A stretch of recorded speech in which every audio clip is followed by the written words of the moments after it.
morning, afternoon, Merry Christmas, Happy New Year. Hopefully all is going well for you guys. But this is, it's a unique ground for us. I mean, it's a groundbreaking opportunity for college football to have an early signing days. If you look at baseball, basketball, some of the NCAA women's sports, there is early signing days. And for us to have one in football, obviously it's new to us, and especially at the FCS level. I think there are some things that we're excited about, because it gave us the opportunity to identify 4 or 5, 6 guys that we really felt were Cal Poly Mustang types, guys that we really wanted in the program and felt like they really wanted us as well. And to have them have the opportunity to sign early and get on with their senior year of high school, I think that that's something that's very important to young people, to give them the opportunity to do the things they would like to do the rest of the year, which includes being honored for what they accomplished as athletes in the sport of football and what they've accomplished in the classroom, so that they can be Cal Poly Mustangs. So we're really excited about where we are. Remember, for the junior college young people, this goes through January 15th. So what you see may not be what you get when it's all said and done by January 15th, but for right now, we do have 4 young men that have said yes to Cal Poly, and we're extremely excited about all 4 of those young people. Andrew Coakley is an offensive lineman for Vista del Lago up in Folsom, California. He's about 6'3" and about 280 pounds and extremely athletic. Andrew came to our camp. I was extremely excited to have him come, because that shows not only the interest that we have in them, but when they come to camp, it shows the interest they have in us. And I think that two-way interest is really what we look for at Cal Poly, as a young person that really wants to be a part of the whole of who we are. He's also interesting in the fact that he wants to major in horticulture, which you don't find a lot of football players that want to major in horticulture. But at 6'3", 280, he's all Sacramento area. He's a lineman of the year in his league. He was recruited by other schools, but I think the whole thing for Andrew was he really understood what he wanted out of the next 5 years of his life, both as a football player, as a student, and probably also as the area that he would live in. And I think all those things add up to the success rate that you're going to have when you make that decision. For him, to make the decision early, we really think it was a great get, because I would guarantee you that every Big Sky school before it was all said and done was going to get in on it.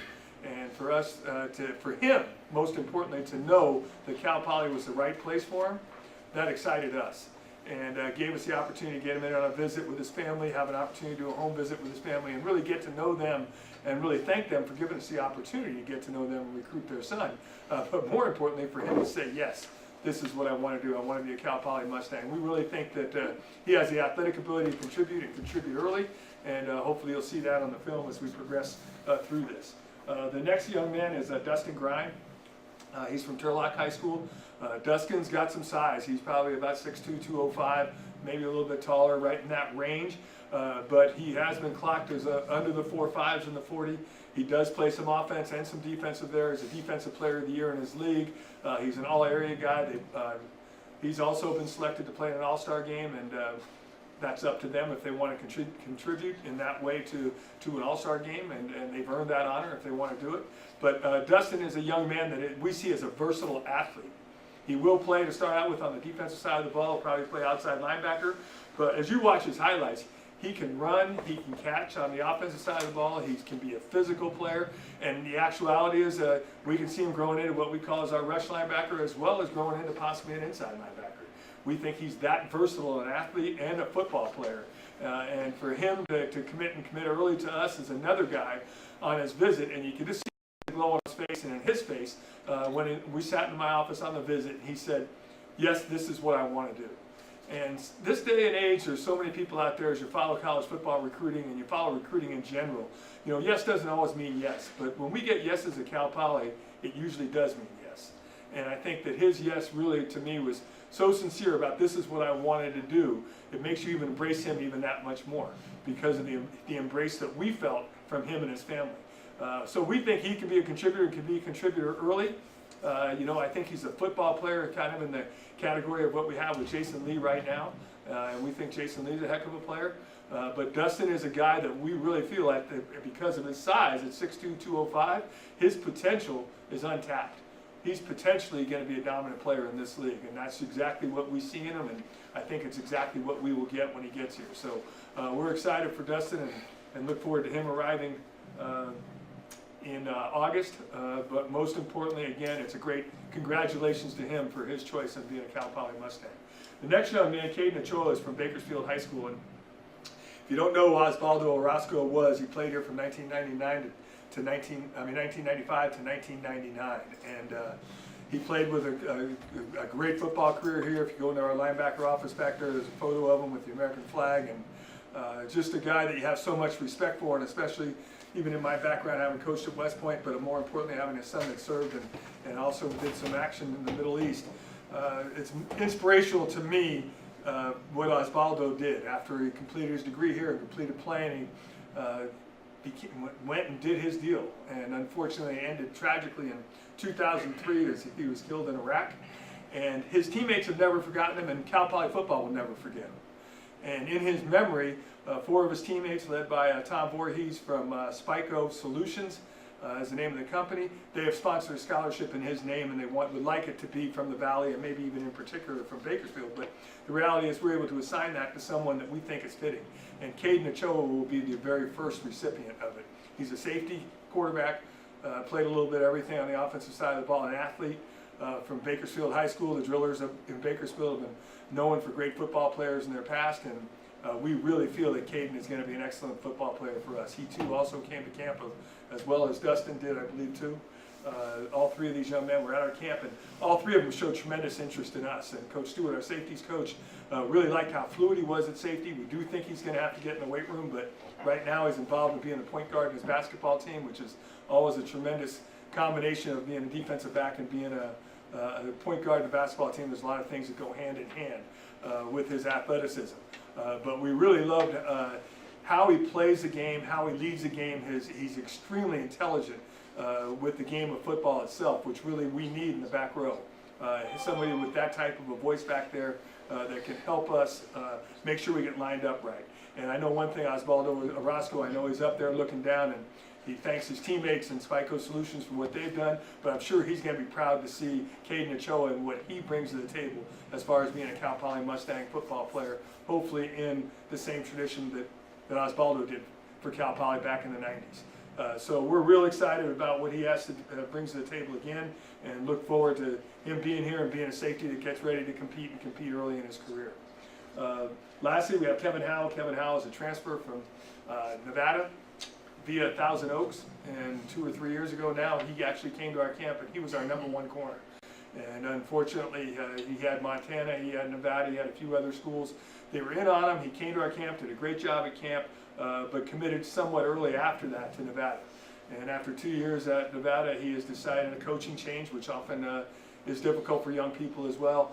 He decided to make a move, and we're excited to have the opportunity to bring him back.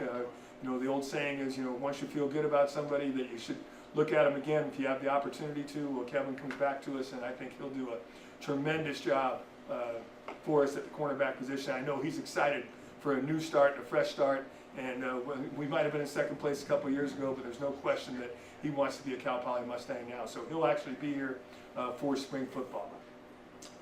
I think that, you know, overall, when you look at what we're doing now, like I said when I started, I think it's real important that we understand that we're trying to get the very best players that we can, that really sincerely understand who we are as a football program as well as a university and the area that we're in, and get those guys to become Mustangs, and they'll become the leaders as we move into January as guys that have committed to us. And those will be young people that other people in their areas know about and know of, and hopefully they'll bring along a few others for the ride. But we still will look forward to signing 14 or 15 more guys in February, and I think that that should probably be the nature of where we sit as an FCS program as things sort out over the next couple of weeks and we get into January. We'll know exactly where we stand with the rest of the 2018 class that will be available for us. So that's kind of where we are right now. We're excited about what these 4 guys bring, and I think it's an exciting day for them, and we're just happy that these 4 young people have decided to be Cal Poly Mustangs. They make us better, and hopefully we'll give them the opportunity to grow into the people, the men that they want to become in their future, both as football players and students, but like I said before, most importantly as young men.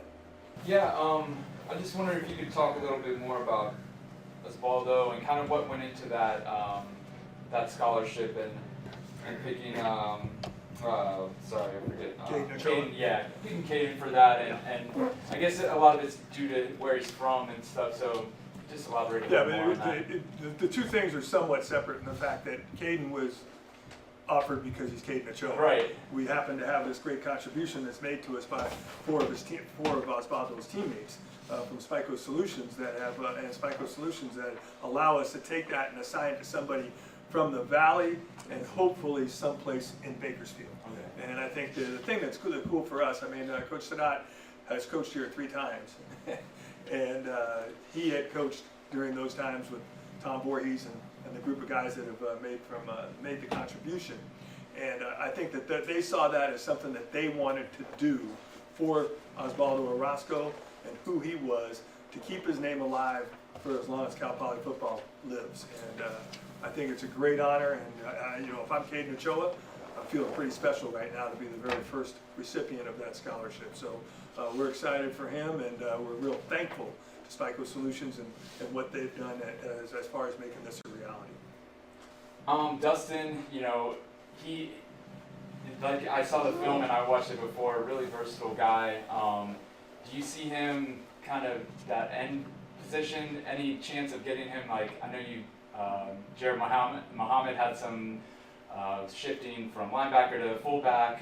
He does have that 4.4 speed. Just talk a little bit more about him, just overall as an athlete. Well, I think Coach Brown, number one, made a really good comparison to Johnny Millar. Johnny Millar was a big safety at a high school up in the Foothill High School in San Ramon, or Pleasanton area. And Johnny came here, and we kept him at safety his first year. But after that, we started to think strongly about where we'd play him. And we moved him to the will or the weak side outside linebacker. And Johnny was probably 210-ish. And pretty soon he was 225, 230-ish, and we moved him inside. And you know, before you know it, he was signing with the Detroit Lions and playing in the NFL and having an opportunity to be an NFL football player. We see Dustin a lot along those lines. We think that his growth is going to be as a defensive player. Where it ends up, who knows? But you mentioned Jared Muhammad. We're constantly evaluating guys about where they going to have their best fit for us. And for him, we really see him starting as an outside linebacker, but possibly growing into an inside linebacker as his body continues to mature. But his athleticism, you know, I mean, Johnny was a high 4.5 guy, and I think this guy is Dustin is probably a 4.5 guy. He's long jumped over 22 feet, which is not an easy thing to do. He's thrown the shot 47 feet. I mean, those are decathlete kind of numbers, I think. So I think we have a tremendous athlete, and our job is to find the best position that he fits and then get him on the field as soon as we can and let his athleticism go play the game of football. How many years does Kevin have? Kevin has three to play three. Okay. So he's redshirted and played a year, so he's 3 for 3, which is a good number for us in the secondary. Jessica? Any questions? No, Travis asked the one I was going to ask. Any more, Kevin? No. Coach, a year ago we saw Brock Mortensen come in as a true freshman right away and make a significant impact. I mean, do you see any of these guys possibly be able to come in right away and play, or? Well, all of them, yeah. You know, as far as being how physical their bodies. I mean, the toughest part is finding an 18-year-old that is physically mature enough, and as well as being able to come in and learn the offense or the defense quick enough to be able to get himself on the field. And we have that. You know, Jason Lee's done it. Brock Mortensen's done it. Giovanni Sani's done it for us 5 or 6 years ago as an offensive lineman. We've had guys that have done it, but that is unique for us. I do think all these guys have tremendous potential down the road as far as playing. Kevin Howell, obviously, we're expected to contribute immediately. And I think that what we ask each guy to do is come in and compete and let us make a decision after the first 2 or 3 weeks of the fall. And let's see where their bodies are. I mean, you know, here we are, we're in December. They're going to report August 1st or right in that area. You know, they have 7 months, and their bodies, as we all know, 18 years old, your bodies change, and they change sometimes rapidly. So how quickly their bodies mature to where we think they're in a physical state where they can go and compete, and they show up ready to compete, which we hope every freshman does, then, you know, I think they all have the ability to do it. And some are further along physically than maybe the mental side of it. I think Andrew Coakley is an interesting guy. I really do think he's going to be an outstanding football player for us because of the athleticism and the size that he has. And, you know, one of the things that we think that we've been lacking a little bit on the offensive line is not only we think we have athleticism, but we need to have some guys that can be 280 or 290 pounds. And he's definitely a young man that have that kind of size and still not lose the athleticism he possesses. So I think all three of the guys, like I said before, I'm really excited about. We need to make decisions on freshmen in the first couple of weeks that they're here, but we wouldn't sign a guy that unless we thought they could play. Now, how quickly that happens, it happens different for every single guy. So I wish I could say that, yes, that guy's going to be truly a freshman that's going to play it and play it right away. Well, we hope there's 2 or 3 of them that are like that, to be honest with you. Anybody else? All right, see you. Well, thank you guys all for being here. Have a great Christmas, and we'll see you guys in February for about 14 or 15 more of these great young men.